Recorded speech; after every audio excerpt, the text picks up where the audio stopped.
أعوذ بالله من الشيطان الرجيم.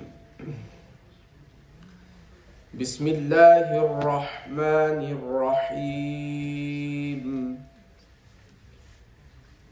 يا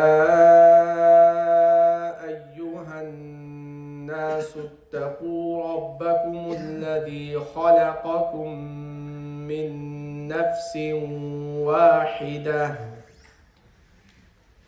وخلق منها زوجها وبث منهما رجالا كثيرا ونساء واتقوا الله الذي تساءلون به والأرحام إن الله كان عليكم رقيبا.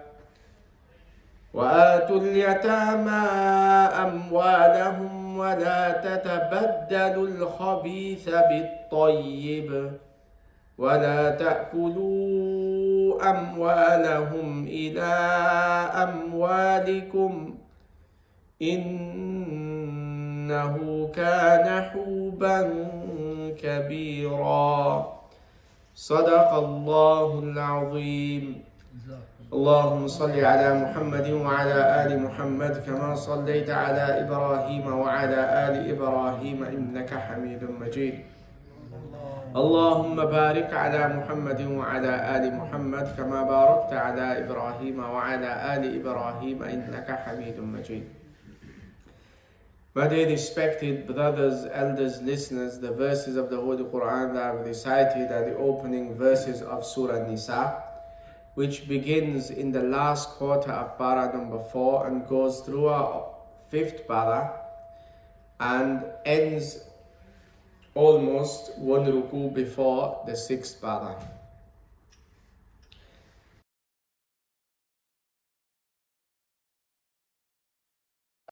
Which means ladies in Arabic is a plural word. Imra'a is for one lady, imra'atan for two ladies, and the plural word is nisa. And Allah subhanahu wa ta'ala has mentioned huquq, the rights of ladies in this surah.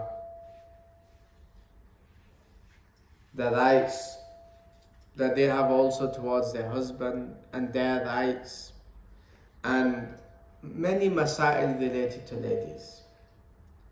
This is why it's attributed to Sayyidina Umar radiallahu anhu.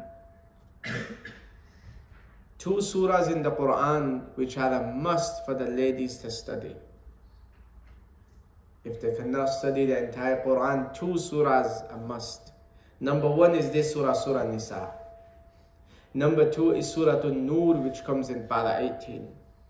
These two surahs, at the minimum, bare minimum, study them in depth, and inshallah they will know how to live their life according to Deen, Islam, Sharia, pleasing Allah subhanahu wa ta'ala, staying away from displeasing Allah, and understand how they should behave in the society, because there's many rules related to society in this surah.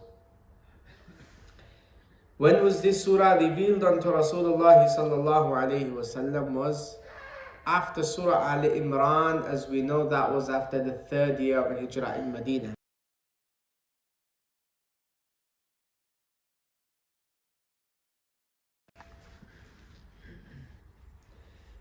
And it was after that time, the 3rd year of Hijrah, where Surah Nisa was revealed unto Rasulullah sallallahu alayhi wasallam. Surah Nisa has the solution to problems in the society. We face many problems in the society. Surah Nisa has given the solution to them.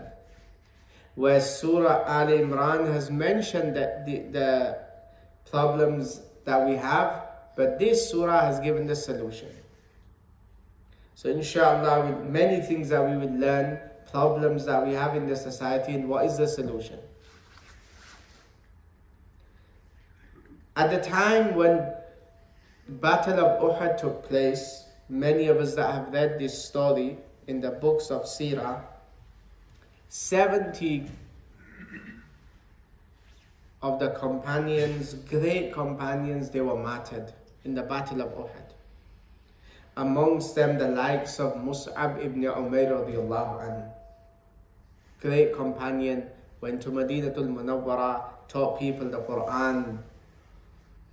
In his life in Makkah, he was very rich when he was a non-believer.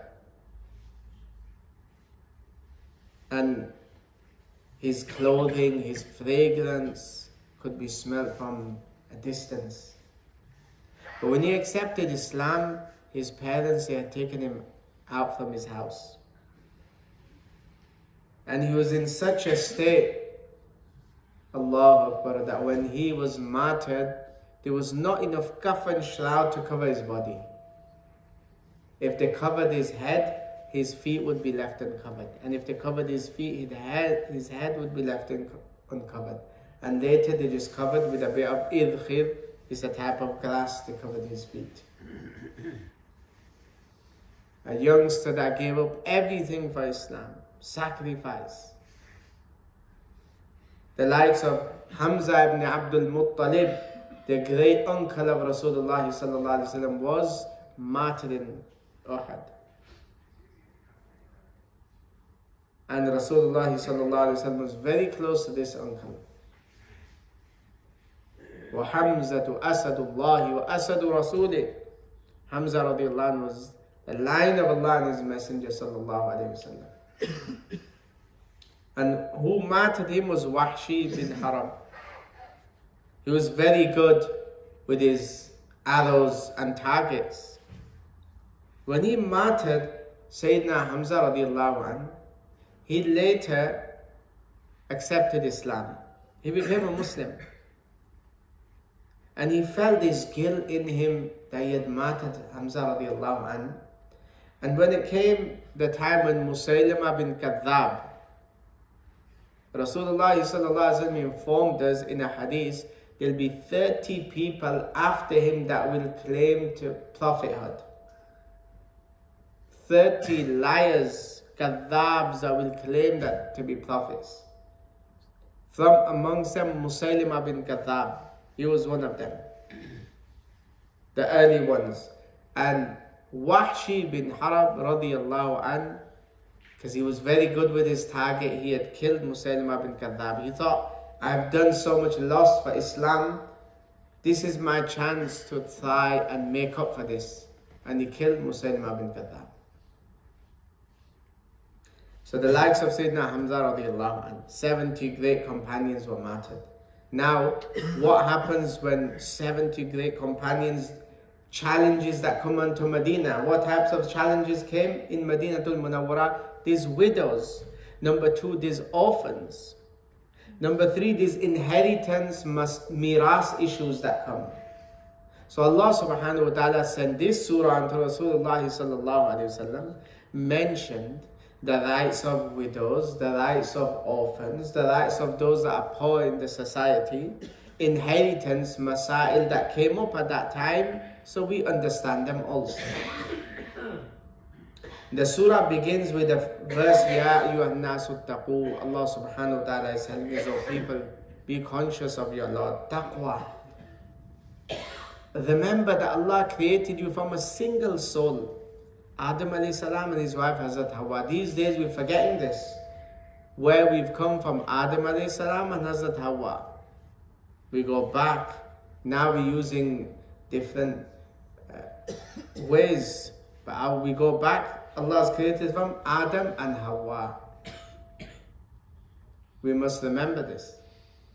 So everyone being part of Adam and Hazrat Hawa, going back, they have some relations, so we have to be kind to humanity. We have to be cautious, have the fear of Allah subhanahu wa ta'ala.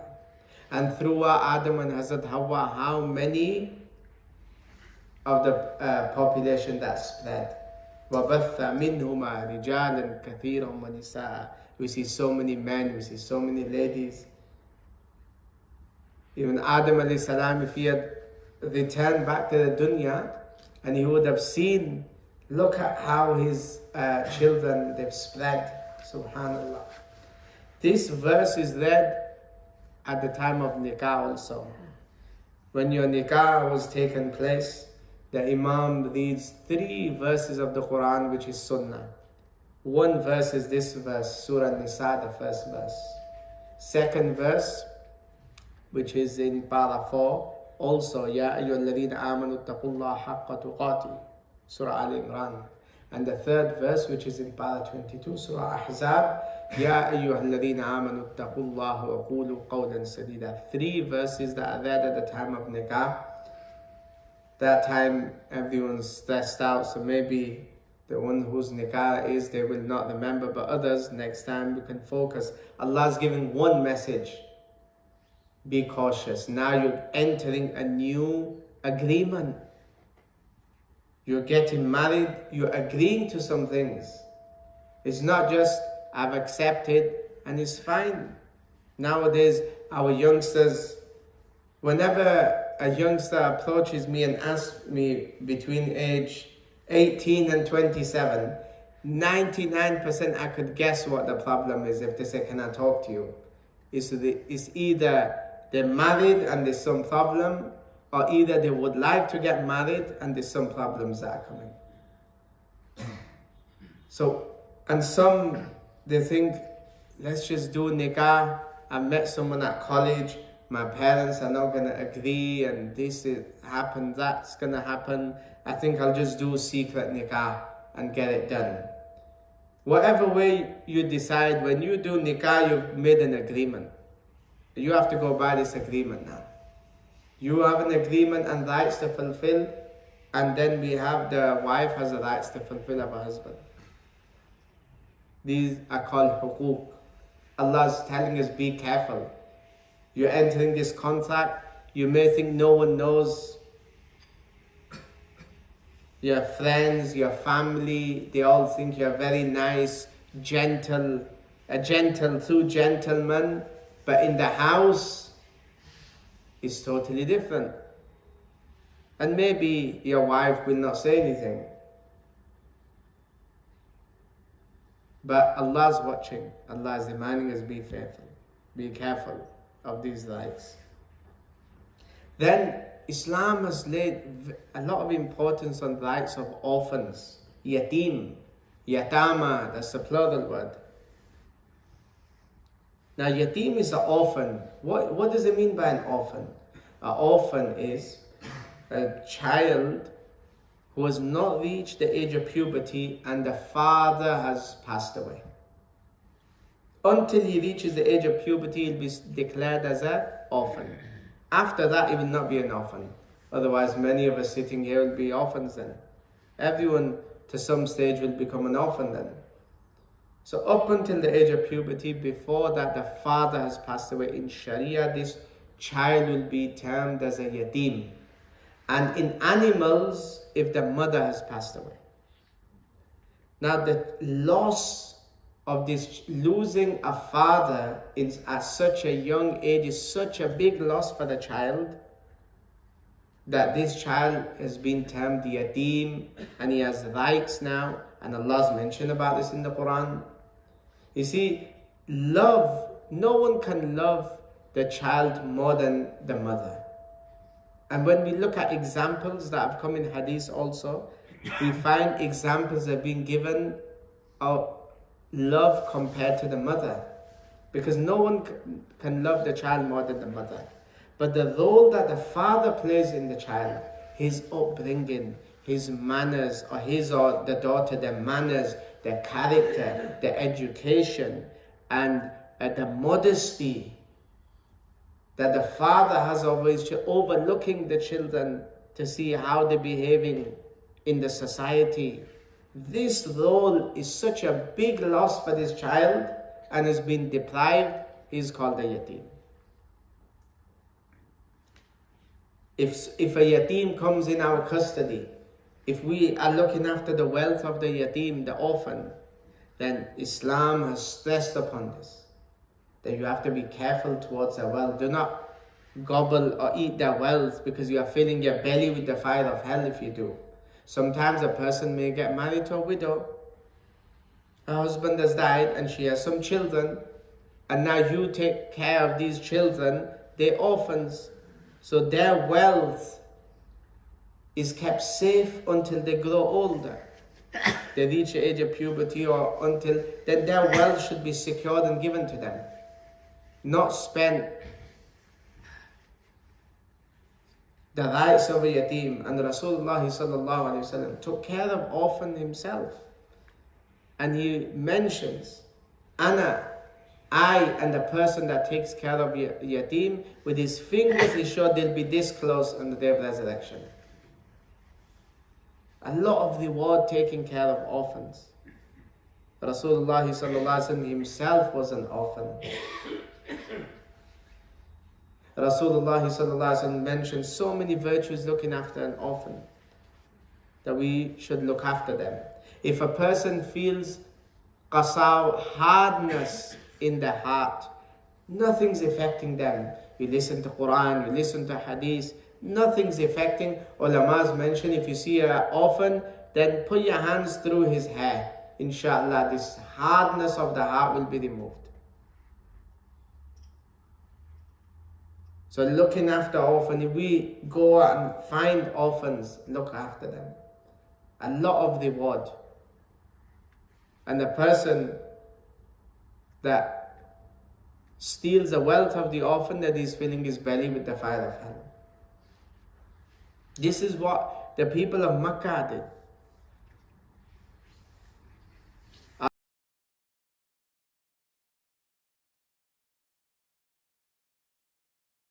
Such cruel people, they would push the orphans away. Orphans, ladies, these are widows that are very weak in the society and they need help. And Allah has given the solution in Surah Nisa. Take care of the wealth of the orphans. And then when men have been martyred, or when men have died, now what happens is the ratio of women is more than men. When it comes to the end of times, it'll be 50 women to 1 man. Now, how many countries do you have where there's more women than men? So what is the solution? The solution is given in Surah Nisa. Before Islam, men would marry as many women as they want. There was no limit. Islam put a boundary that you're allowed, but this you are allowed only 4. You cannot go beyond this. And then having this 4, so those that have become widows, those children that have become orphans, there's someone that can take care of them. But if you become fearful, you cannot fulfill rights. فَإِنْ خِفْتُمْ أَلَّا تَعْدِلُوا. You cannot be just, you cannot fulfill rights. You cannot financially support them. Or you're not going to be equal, then just one. So understanding the concept of second marriage is important. Many brothers just look at it from on top and think, okay, I'll get married again. And they don't understand the concept that Islam has mentioned. You must be ready to take care of these children. You must be ready to support this woman. And when it's done for the wrong reasons, then it becomes a nightmare. Stars during the day. And a lot of struggle that people have to face then. So it's important to understand the concept of this. And if you cannot, then one. As Allah subhanahu wa ta'ala has mentioned, if you don't have the ability, you cannot do justice, then one. Then further, Allah subhanahu wa ta'ala has mentioned about inheritance masail in detail. A ruku which those that have memorized the Quran, it's a hard ruku. Yusikumullahu fi awladikum. It's a ruku which has yusi, yusa, yusina, tusuna, all these words that come, and the hafiz that are sitting here, they will know it's quite difficult to learn this ruku, but the whole ruku is dedicated to inheritance, masail, in detail. If the husband has passed away, now the money that will go to the children, the money that will go to the wife, the money that will go to the daughters. Yes, daughters do have a share. لِلذَّكَرِ مِثْلُ حَظِّ الْأُنْثَيَيْنِ. People deprive the sisters and mothers from inheritance. One lady, she rang me and she mentioned, my brother said to me, Dad's passed away. He had some money. Would you like some from it? Is this a way to ask? They have a right. Sharia has fixed a fixed portion for them. And if we take this portion, even a penny of their right, and we have not given it to the sisters and mothers on the day of resurrection, we have to be fearful for Allah's punishment. They will be entitled to every amount that was given to them. So if any time we have this issue in families, money, miras, all these issues that come up, because we don't follow Sharia and do it properly, problems come. Sometimes it's from the sisters, they take control of the wealth. Sometimes it's the brothers, they don't give it to the sisters. Brothers with each other, they leave the mother out, and so on. Everything should be according to what Allah and His Messenger sallallahu alaihi wasallam has mentioned. In detail, if we look about namaz, Allah has mentioned in the Quran more than 60 times about praying. But the detail of namaz is not mentioned in the Quran. How do you pray? Miras, Allah is telling us in detail. The boys, the brothers will get half, and this is what the sisters will get. The parents that have passed away, the wife passes away. If she has children, she will get this much. If she has no children, she will get this much. Full ruku dedicated to this. And unfortunately, these rules that are broken, they're not followed. When a person passes away, what should happen? In fact, it's the least issue that people ask ulamas. If you ask any scholar, how many inheritance maslas people ask? It's the least asked. People just do what they like when it comes to money. Bismillah, and just whatever they think is right, they do it.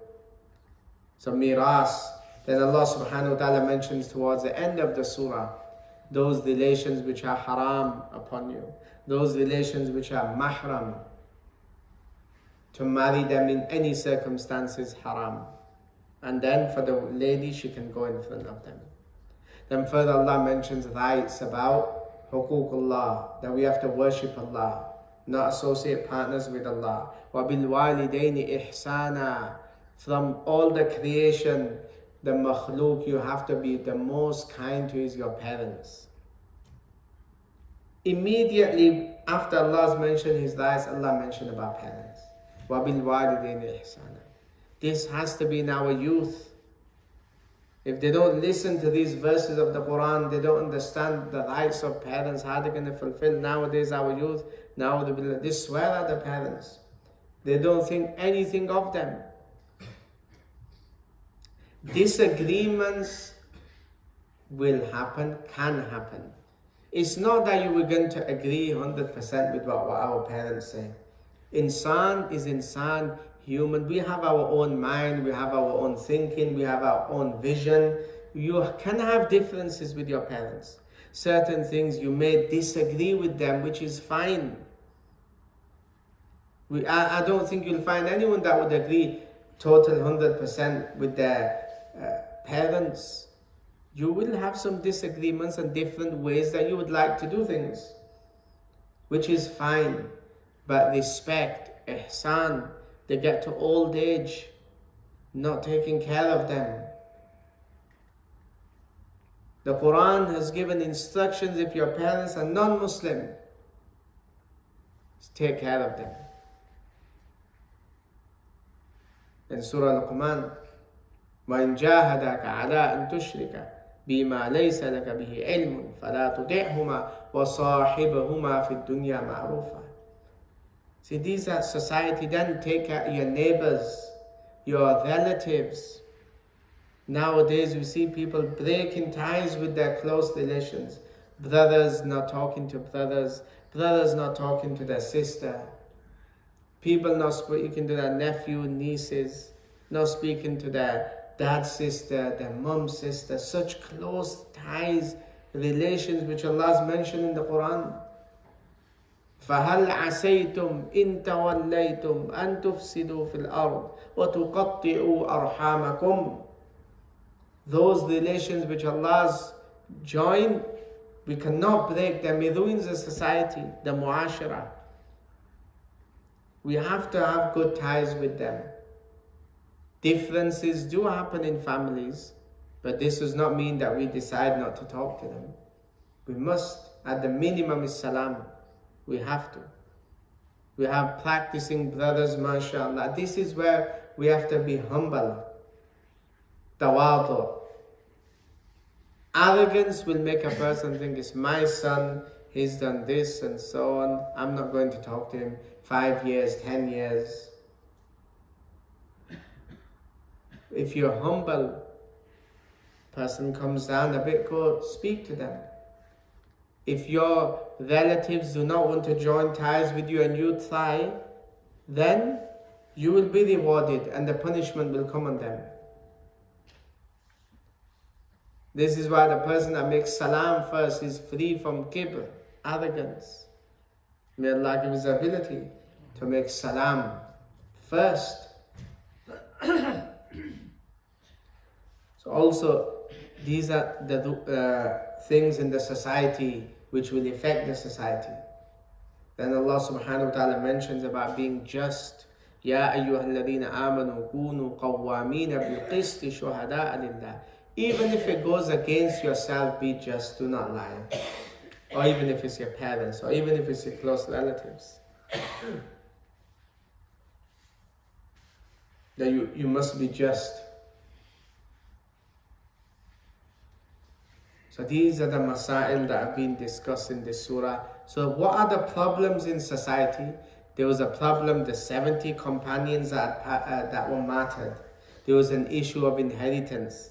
Then the issue of widows, who's going to take care of them? The issue of the orphans. Allah has given all the solution. The solution for a good environment, good society is in the Quran. But we have left the Quran and turned away from it. This is why we struggle. What is the summary? A few points I'll mention is that we have to huququllah, the rights of Allah. Be kind to our parents, what we learn from the surah. Have good relation with our brothers, sisters, family members. Those blood relations. Be good to our neighbors. This will define your iman. Are you a good person? Be good to your neighbors. Whoever believes in Allah and the last day, he should take care of his neighbor. And then those that are weak in the society, take care of them. Orphans, your wife. It's possible that they're not always right. Not every kind person is right. But being kind. Yusuf alayhi salam's brothers, they cried, وَجَاءُوا أَبَاهُمْ عِشَاءً يَبْكُونَ. They cried to their father, but were they on the truth? No. So sometimes a crying person, it does not mean that they're right, but what we have been told in this surah especially, وَعَاشِرُوهُنَّ بِالْمَعْرُوفِ. Be kind to your wives. A man, who is a man?